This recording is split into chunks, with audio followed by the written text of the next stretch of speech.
क्या शुरुआत कर लेते हैं और गाबा से आपसे शुरुआत करना चाहूंगी। बताइए क्विक सिंगल्स के लिए कौन सा स्टॉक सुझाएंगे? Good morning to you once again. I think slow creeping up move, stock का नाम है अल्केम।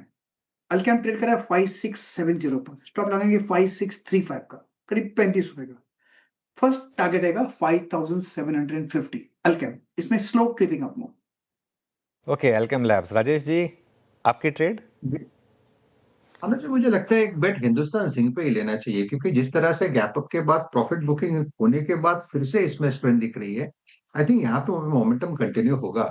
500 के स्टॉप लॉस के साथ हिंदुस्तान जिंक बाय करे। 520 525 तक का एक स्विंग मिलना चाहिए। अगर 525 मिलता है ब्रेकआउट, फिर मुझे लगता है बड़े टारगेट्स अनफोल्ड होंगे। प्रोबेबली 550 पोजिशनली जाएगा, तो काउंटर में स्ट्रेंथ है, प्ले करे विद स्टॉप लॉस ऑफ 503, दिन के लो का stop loss. Okay, Hindustan Singh आपका बाय कॉल है। मानस, आपका ट्रेड? तो देखिए, सीमेंस पे बिकवाली करने का ट्रेड लेना है। यहाँ पर स्टॉक में लगातार वीकनेस बनी हुई है। आज भी देखें तो हाई लेवल पे मॉर्निंग में सस्टेन नहीं हो पाया, कल के लो को ब्रेक कर दिया है। तो आई थिंक यहाँ पर इसके फ्यूचर में एक सेल ट्रेड ले सकते हैं। 3181 के स्टॉप लॉसेस के फ्यूचर में एक सेल ट्रेड ले सकते हैं। टारगेट आपके 3025 के आसपास के रहेंगे। चाहें तो 3100 वाला पुट ऑप्शन जो 62 रुपीज पे ट्रेड हो रहा है उसमें खरीदारी करिए। 39 रुपीज का स्टॉप लॉस लगा लीजिए। 100 रुपए के टारगेट सेट कर लीजिए। ओके, बिकवाली की राय सीमेंस पर मानस जी की तरफ से आगे क्विक सिंगल्स में। Sachin ji, very good morning. बताइए आपकी कॉल क्या होगी क्विक सिंगल्स के लिए? Good morning Shreya. यहाँ पर अदानी एनर्जी सॉल्यूशंस में मुझे लग रहा है ब्रेकआउट हो चुका है। अपने शॉर्ट टर्म एवरेज के ऊपर की 40 ने बनाई है, प्लस एक ओपन लो डेसिमल्स में इसने एग्जिबिट किया है 983.15 का। तो मुझे लग रहा है एक अच्छी रिकवरी जो कल शेप अप हुई थी वो कंटिन्यूड रहेगी। तो यहाँ पर अदानी एनर्जी सॉल्यूशंस के फ्यूचर्स में खरीदारी करने की सलाह होगी। पहला टारगेट होगा अराउंड 1014 का, सेकेंड टारगेट होगा अराउंड 1032 का। स्टॉप लॉस आपको 983 पे ही लगाना है एंड फ्रेश लॉन्ग पोजीशन इसके फ्यूचर्स में बनाने हैं 1014 एंड 1032 के टारगेट के लिए। ओके, आशीष बहते जी, आपका क्विक सिंगल क्या रहेगा? जी अनुज जी, सेम ग्रुप के साथ ही जाना चाहूंगा। अडानी ग्रुप में अच्छी बाइंग इंटरेस्ट देखने मिल रही है और अडानी पोर्ट्स में खरीदारी की सलाह रहेगी। यहाँ पे भी कल एक अच्छा मोमेंटम बना था, इंट्राडे में रिकवरी बहुत शानदार थी और आज भी स्टॉक अपने 20 डेमा को रीगेन करके कंफर्टेबली ट्रेड कर रहा है। तो यहाँ इस मोमेंटम को चेज किया जा सकता है। जो स्टॉप लॉस मेंटेन करना है वो 1480 का एसएल मेंटेन करे। ऊपर में जो टारगेट रहेंगे 1535, 1570। Okay, Adani ports. अरुण जी, आपका ट्रेड क्या रहेगा? वीरेंद्र जी, अगेन एनबीएफसीज में ही मुझे लग रहा है मोमेंटम है। तो मुथूट फाइनेंस अभी तक ये स्टॉक कंसोलिडेट कर रहा है, पर मुझे लग रहा है कहीं ना कहीं इसमें मोमेंटम बनना चाहिए। तो मुथूट फाइनेंस को खरीदारी की सलाह रहेगी। 3760 के आसपास चल रहा है। 3738 का स्टॉप लॉस रहेगा और 3802 तक के टारगेट्स इसमें आ सकते हैं। 20 डे मूविंग एवरेज क्रॉस कर रहा है। मुझे लग रहा है मोमेंटम इसमें आने वाले कुछ 1 से 2 दिन में बनना चाहिए, तो इसको एज ए पोजिशनल ट्रेड लेके जा सकते हैं। पोजिशनल ट्रेड के लिहाज से मुथूट फाइनेंस अच्छा लग रहा है अरुण कुमार मंत्री जी को। अब एक टेक्नो फंडा कॉल भी लेते हैं क्विक सिंगल्स में। आशीष चतुर्मोता जी, आप बताएं। जी, तो देखिए हमें जो पूरा ये जो क्रेडिट साइकिल का बेनिफिट है वो बैंक्स को मिलता हुआ नजर आएगा और उसके चलते हमें लगता है कि पीएसयू बैंक्स में कैनरा बैंक हमारी एक पसंदीदा राय रहेगी, क्योंकि यहाँ पर एक तो वैल्यूएशन कंफर्ट काफी अच्छी है और हमारा ये मानना है कि जो नेक्स्ट आने वाले 2-3 सालों में जो क्रेडिट ग्रोथ है वो 13 से 14% होती हुई नजर आएगी। क्रेडिट कॉस्ट की बात करें, नेट एनपीए नंबर्स की बात करें तो बहुत ही कंट्रोल्ड है और बहुत ही रीजनेबल लेवल पे है, जो क्लियरली इंडिकेट कर रहे हैं कि ऑपरेटिंग पैरामीटर्स जो है वो इन बैंक्स के काफी अच्छे चल रहे हैं और खासतौर पर एसबीआई और कैनरा बैंक इसमें काफी अच्छा लीड कर रहे हैं। तो मुझे लगता है कि इस स्टॉक में ये जो डिप आई है लास्ट 4-5 दिनों में एक अच्छी अपॉर्चुनिटी क्रिएट कर रहा है।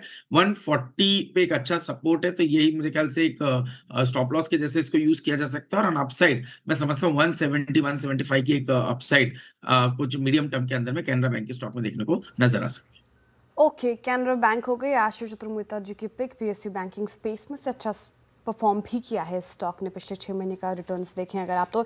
एक बार क्विक सिंगल्स का क्रम आपके सामने रख देती हूँ। काफ़ी सारे कॉल्स आए हैं। गाबा सर ने एल्केम पर खरीदारी की राय रखी है। 5750 तक के टारगेट, 5635 का आपको स्टॉप लॉस लगाना है। राजेश सातपुते जी को हिंजिंग बड़ा अच्छा लग रहा है और मेटल्स फोकस में भी हैं और जिस तरीके से सिल्वर में बढ़ोतरी, तो ये काउंटर रहेगा फोकस में। 525 तक के टारगेट देख रहे हो, 500 का आपको स्टॉप लॉस लगाना है। एक सेल साइड की ट्रेड आई मानस जी की तरफ से, सिर्फ सीमेंस काफ़ी कमज़ोर लग रहा था उनको, कल भी इनफैक्ट एक काउंटर गिरा था और आज भी गिरता हुआ, तो 3025 तक के नीचे के टारगेट देख रहे हो, 3181 का आपको स्टॉप लॉस लगाना है।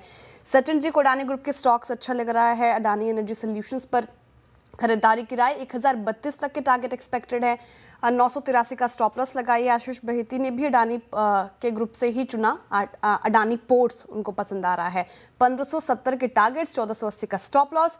अरुण कुमार मंत्री जी को मुथूट फाइनेंस पसंद आ रहा है, यहाँ पर खरीदारी कराई उनकी तरफ से, टारगेट प्राइस 3802 और 3738 का आपको स्टॉप लॉस। और आशीष चतुर्मोहता जी ने अभी कैनरा बैंक चुना है, यहाँ पर खरीदारी कराई, 175 का टारगेट, 140 का स्टॉप लॉस। आई होप आपने सभी टारगेट्स और स्टॉप लॉस ध्यान से जॉट डाउन कर लिए होंगे। और मार्केट्स रखे स्क्रीन पर, निफ्टी फ्लैट, बैंक निफ्टी भी आपको फ्लैट नज़र आएगा, लेकिन मेटल्स में अच्छी खासी बाइंग हमें दिख रही है।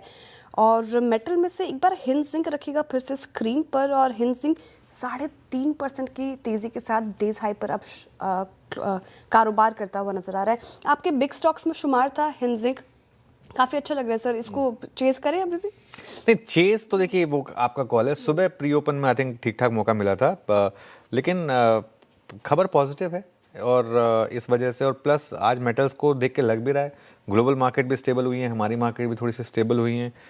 इसमें एक मार्केट का रिस्क रहेगा कि अगर मार्केट रिवर्स हो गया तो अलग बात है, वरना मेरे ख्याल से आज ट्रेंड डे भी हो सकता है इसमें। तो जो भी करें आप, क्योंकि मेटल स्टॉक एक तरीका हो सकता है कि मॉर्निंग का स्टॉप लॉस लगा लें, सुबह के लो का स्टॉप लॉस लगा लें, वो एक अप्रोच हो सकती है। अच्छा, इंडिगो भी वैसे बिग स्टॉक में हमने रेड में लिया था, वो भी उसी तरीके से बिहेव कर रहा है। एक बार जरा इंडिगो लेकर आइए, क्योंकि वो जो कल की रैली हुई थी वो कोलैप्स हुई और आज खुलते ही एक मौका दिया यहाँ पर। केन्स टेक, यहाँ पर भी आप देखें तो थोड़ी सी अब दिक्कत बढ़ रही है, वापस ये स्टॉक जो है बैंड से बाहर निकला, ये डे लो पर आया इस समय पर। चलिए धर्मेश जी के पास चलते हैं एक बार वापस। धर्मेश जी, एक और स्टॉक जो आज अच्छे मूव्स दिखा रहा है वो है सम्मान कैपिटल। कोई व्यू स्टॉक पर वापस उसी प्राइस पर आ गया जहां से रैली शुरू हुई थी? बिल्कुल हाँ जी। देखिए, समान कैपिटल का 2-4 मैं रेड फ्लैग्स आपको सामने डाल देता हूँ। एक तो ये काफी vulnerable section of the society को कैटर करते हैं, बेसिकली माइक्रो फाइनेंस से जस्ट ऊपर का जो सेगमेंट है, और मैनेजमेंट का फोकस एरिया भी रहा। उन्होंने कहा है कि इसी सेगमेंट पे वो अपना क्रेडिट ग्रोथ बढ़ाएंगे। कैपिटल तो जरूर मिल जाएगी IFC से, बट ओवरऑल जो टेक्सचर है इनका एसेट क्वालिटी का, वहां पे थोड़ी तकलीफ बनी रहेगी। अगर आप बुक वैल्यू के हिसाब से देखें तो काफी सस्ता लग रहा है। तो बहुत लोगों का मानना है कि सिंस ये इतना सस्ता है और ये अपनी लेगेसी प्रॉब्लम से बाहर आया है, आगे चल के आने वाले दिनों में ठीक ठाक रहेगा। बट हम लोग को ये भूलना नहीं चाहिए कि अराउंड 30,000 करोड़ के आसपास का इनका एसेट बुक अभी भी प्रॉब्लम वाला एरिया है, जिसको सॉर्ट आउट करना इनके लिए जरूरी है। वो चाहे वो आई ऑफ करके करे या सेम बुक्स में रखते हुए करे। तो नेट मुझे लगता है कि आने वाले 6-8 महीने में, जब तक ये नए मैनेजमेंट का टेक ओवर हो नहीं जाता, IFC आ नहीं जाती, इनके बोर्ड पे 1-2 बंदे, और वहां पर फिर इनके क्रेडिट ग्रोथ का दिखता नहीं है, तब तक ये 140 या 130 से लेके 60-70 के बीच में ऑक्सीलेट करता हुआ स्टॉक रहेगा। तो रिस्क रिवार्ड रेशियो के हिसाब से, ट्रेडिंग पर्सपेक्टिव से 140 पे बाई करने में कोई नुकसान नहीं है, बिकॉज 130 के नीचे ज्यादा हुआ दिखता भी नहीं है। सो एक ट्रेडिंग प्ले है, उस हिसाब से आप कॉल ले सकते हैं।